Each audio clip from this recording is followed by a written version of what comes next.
Halo semuanya, Afnan Manders diri dan hari ini gue pengen ngejelasin ke kalian gimana caranya ngebersihin si injektor. Ini injektor ya, pakai alat khusus yang gue bikin. Kayak gimana? Langsung aja bakal gue bahas di video hari ini.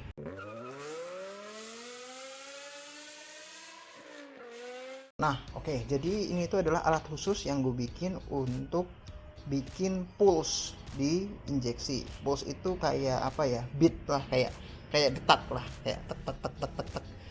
Ini alatnya gue bikin sederhana banget. Urutannya itu kayak gini nih. Ini dari ujungnya, ini ekornya. Maaf ya kalau agak berantakan mejanya. Ini pertama adalah capit buaya. Gue sambung ke kontak, bukan kontak sih, ini lebih ke apa namanya, saklar ya. Ini nanti bakal di jumper ke aki atau ke 12 volt. Nah di kali ini gue nggak akan pakai aki karena ribet buka akinya, gue males. Jadi gue bakal pakai adapter DC. Tapi kalau kalian nggak ada adapter DC bisa pakai aki. Jadi pakai aki apa aja, aki kecil pun nggak ada masalah. Jadi dia nggak perlu aki yang besar banget, dia hanya untuk buat ngebuka injektor. Nah aki ini disambung ke saklar, saklar ke flasher, flasher yang B. Kan ada dua tulisan tuh, B sama L. B itu gua nggak tahu ya, harusnya apa, L itu kalau nggak salah load, jadi beban. Nah ini flasher gue pakai flasher LED, bisa dilihat yang bisa di setel, harus yang bisa di setel. Kenapa? Karena kita bakal bikin pulse kan, kalau lampu sen kan kayak ini kan enggak, kita bakal bikin kencang mungkin gitu. Jadi ini udah gua setel, udah gua tes pakai lampu, ini ngediknya kencang banget setup begini. Terus dari sini nih outputnya nih kabel biru, kita sambung ke positifnya si injektor. Nah ini gue bikin dua buah soket, di sini ada soketnya. Yang hitam ini adalah kalau nggak salah punya Nmax, yang abu-abu ini kalau nggak salah punyanya R25. Karena kebetulan gue ada dua motor itu, ada MT25 R25, jadi ya harusnya cocok-cocok aja gitu loh, moga-moga ya. Kalau nggak cocok gimana bang, gue udah sediain yang universal nih, universalnya cewek dua kayak gini, tapi gue bikin lebih kecil, jadi nanti diselipin. Ini gue kasih selang bakar biar dia nggak konslet. Nah ini motornya udah kita bongkar, jadi ini kita tinggal lepas injektornya. Ini soket-soketnya tinggal kita lepas.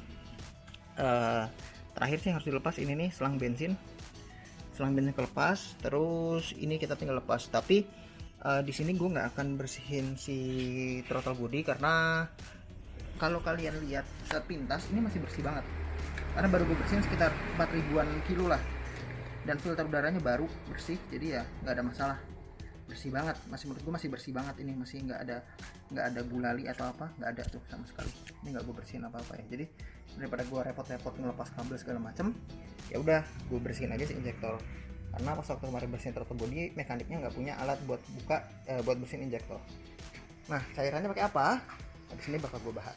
Nah untuk cairannya di sini udah ada dua pilihan. Kalian pertama bisa pakai yang sesuai, yaitu carb atau injektor cleaner, bisa dilihat fuel injection cleaner. Atau kalian, gue nggak rekomendasi ya, tapi ada orang yang ngerjain pakai brake cleaner, brake atau parts cleaner. Cuma di sini gue bakal pakai yang sesuai karena memang dia difungsikan untuk itu. Nah carb cleaner beli yang apa? Saran gue beli yang paling murah aja, karena menurut gue nggak ada beda. Fungsinya lebih kurang sama, cuma kayak kekuatan pembersihannya aja yang beda. Terus gimana caranya masukin ke selang ini? Sederhana, kita bikin pakai selang bensin yang ini gue punya kepalanya bekas ya, jadi udah gue modifikasi dulu. Ini pakai selang bensin, cuma ininya agak kekecilan, jadi waktu masukinnya agak susah. Jadi gue bakar dulu, gue panasin, terus gue renggangin pakai tang lancip. Jadi kayak gue masukin selangnya, terus gue buka-buka begini sampai dia megar. Nah begitu dia megar, masukin. Nanti yang ke sisi ujungnya kita potong aja, nggak usah jauh-jauh, paling segini nanti kita potong 5-10 cm buat dimasukin ke selang ini nih. Nah habis dari selang sini udah, nanti kita tinggal spray aja sampai bersih. Jadi metodenya adalah kita spray sekitar 15-20 detik, kita onin, terus lalu terus udah kita spray ininya, si injektor cleanernya, kayak tahan udah, nanti dia bakal bersih sendirinya. Jadi ntar kita bakal spray ngelihat kayak gimana. Oke langsung aja bakal gua kerjain, kita lepas injektor dan kita lihat hasilnya kayak gimana. Nah ini seperti kita lihat udah gua setup semua. Ini tinggal gue colok ke listrik, terus ini masih posisi off, tapi udah gue sambung semua. Ini ke negatif, ini ke positif, ini arusnya. Nah ini yang negatifnya nih. Nah ini jadi cuma langkah yang kita lakukan hanya tinggal colok, kita tahan. Nah ini perubahan rencana, jadi kepalanya ini masing-masing gue kasih klem, yang satu pakai kabel tis, yang satu lagi pakai klem selang. Nah ini langsung aja kita tes, karena kalau nggak pakai dari tadi gue udah coba, yang jadi masalah bukannya dia nggak kerja, tapi selang ini nggak tahan buat high pressure, jadi melejit terus. Nah ini tinggal kita kasih pressure sedikit.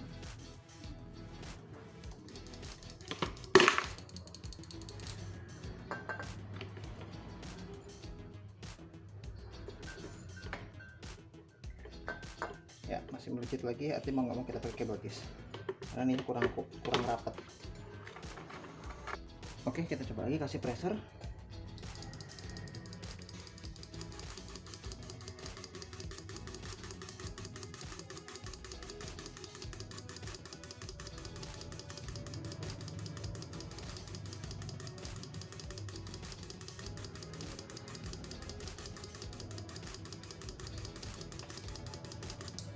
Cukup.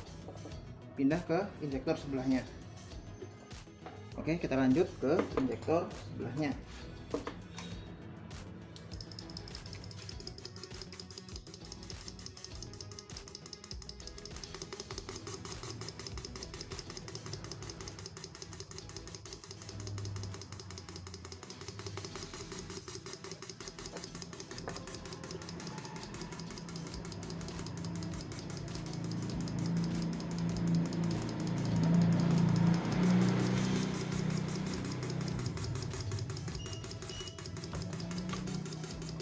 Oke, cukup.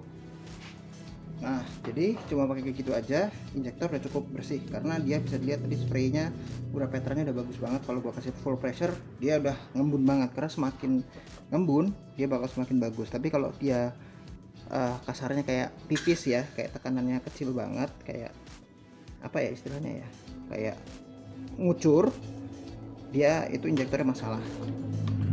Nah ini langsung aja kita mulai pasang lagi motor dan kita bakal tes motornya. Nah oke, jadi ini udah gue rakit nih CMT, udah rapi lagi, bahkan udah gue tes ke Jogja kemarin dengan ngebersihin injektor gitu, apakah ada efeknya? Jawabannya ada, dan itu pengaruh banget. Kalau harian motor ini tuh biasanya cuma dapat sekitar 23 sampai 25 26 km per liter. Sementara begitu gue kemarin pakai di touring, biasanya itu sekitar 27-an sampai 27 sampai ya 28 lah biasanya, nggak gila-gila banget. Itu kalau bawaan nggak banyak ya, biasa gue cuma bawa sideback enteng, nggak ada muatannya, kayak enteng-enteng banget, terus nggak ada box belakang ini. Sementara kemarin pas waktu ke Jogja, karena gue 7 hari di sana, bawaan gue full kanan kiri itu ada sideback, ada box belakang, jadi bener-bener full, dan motor ini terasa jauh lebih berat. Di motor ini rata-rata konsumsi bahan bakarnya berubah jadi 28. Padahal itu bawanya lumayan gesit juga ya, bawanya nggak bener-bener halus di stagnan, karena kan gue rame-rame ngikutin kecepatan teman-teman yang lainnya gitu. Jadi menurut gue ini jadi lebih irit, dan gue ngerasa tenaga itu jadi lebih apa ya, lebih keluar gitu, lebih enak aja. Nggak lo nggak harus buka gas banyak-banyak, tapi tenaganya itu ada. Dan gue lihat dari busi pun tidak sekering biasanya gitu, jadi lebih basah karena jumlah bahan bakar yang keluar itu jauh lebih baik. Di sini nggak begitu ekstrim karena kilometer masih 20 sekian ribu, dan belum lama pakai Pertalite, dan udah sempet dibersihin pakai carbon cleaner dan segala macamnya. Tapi yang menurut gue paling ekstrim adalah di sini nih, di motor ini, di NMAX. Ya ini NMAX tuh udah 40 sekian ribu kilometer gue pakai. Dari gue dapat di kilometer 12.000 itu always selalu dia pakai Pertalite.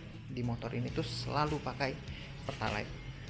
Nah sempat beberapa saat sebelum gue bersihin itu, ketika tutup gas motor itu kayak telat nutup. Throttle body udah gue bersihin berkali-kali, udah gue scan segala macam, hasilnya tetap sama. Begitu gue bersihin injektornya, langsamnya jadi lebih jinak, jadi lebih turun, tapi motor nggak mati-matian. Ini agak unik nih. langsamnya turun tapi nggak mati-matian, itu nomor satu. Yang kedua, mesin jadi jauh lebih halus, kayak buka gas itu kayak apa ya, tenaganya langsung keluar, jadi lu nggak perlu buka gas banyak. Ini yang di sini yang berasa banget, jadi kayak kerasa banget. Dan yang unik adalah di sini tuh jauh lebih irit di NMAX ini, mungkin karena dari ketika gue dapat nggak pernah gue bersihin, dan di sini gue bersihin bener-bener. Di sini biasanya kalau gue isi satu tangki full tank itu turun satu bar, turun bensin kan di sini biasa ada berapa bar, itu ada berapa balok ya kalau kita nyebutnya balok. Di motor ini tuh turun satu balok tuh bisa sekitar 80 kilo, sementara sekarang ini sekitar 90 sampai 100 kilo. Jadi ada peningkatan kehematan bahan bakar menurut gue di motor ini, dan tenaganya pun jauh lebih enak. Biasanya gue kayak buka gas harus lebih dalam, ini sedikit aja udah ngaruh. Jadi efek yang bener-bener berasa itu di sini karena motor ini kilometernya lumayan tinggi dan minumnya selalu pertalite, nggak pernah bensin Pertamax atau apapun, hampir bisa dibilang jarang banget, belum tentu 1 tahun 1 kali. Bahkan ini udah bore up, dan overall sama aman-aman aja. Dan gue lihat businya pun masih tetap kebacanya sempurna, nggak terik. Nah overall yang gue rasa dari pembersihan injektor itu, kalau gue bandingkan sama infus, bukannya gue ngejelekin, tapi ini lebih berasa, efeknya lebih nyata. Karena kalau infus itu gue nggak tahu kenapa, mungkin teknisi yang ngerjain, mekanik yang ngerjain, dia ngehemat cairannya lebih sedikit, jadinya nggak begitu berasa. Tapi di sini begitu gue bersihin injektornya dengan cara yang kayak gue tunjukin di video ini, itu bedanya jauh lebih berasa daripada infus ataupun metode tuang yang carbon cleaner yang kan ada yang dituang ke tangki. Itu menurut gue jauh lebih berasa di injektor cleaner yang model gue ini yang pakai Pulse. Kalau kalian misalkan bingung gimana bikin alat itu, kalian bisa japri gue, tanya gue lewat Instagram ataupun kolom komentar di bawah. Atau misalkan kalian mau minta gue bikinin, itu insya Allah gue bisa bantu. Intinya adalah alat itu tuh murah dan bermanfaat banget buat kalian yang sering nyervis motor injeksi. Bisa di Yamaha atau Honda, kalian cuma tinggal cocokin aja soketnya. Nah ya udah, kayaknya segitu aja video dari gue hari ini. Semoga apapun yang gue sampaikan hari ini bermanfaat, dan kayak yang gue bilang tadi, kalau kalian ada pertanyaan silahkan kalian bisa tanya di Instagram ataupun di kolom komentar di bawah. Oke, kayaknya segitu aja, sampai jumpa di video berikutnya.